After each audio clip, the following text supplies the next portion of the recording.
Está escrito: assim, pois, amados meus, como sempre obedecestes não só na minha presença, porém muito mais agora na minha ausência, desenvolvei a vossa salvação com temor e tremor.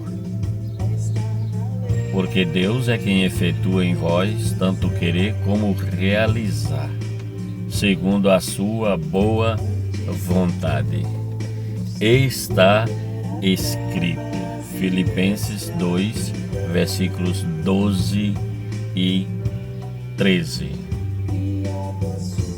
Porque Deus é quem efetua em vós tanto querer como realizar, segundo a sua boa vontade. Graças e paz.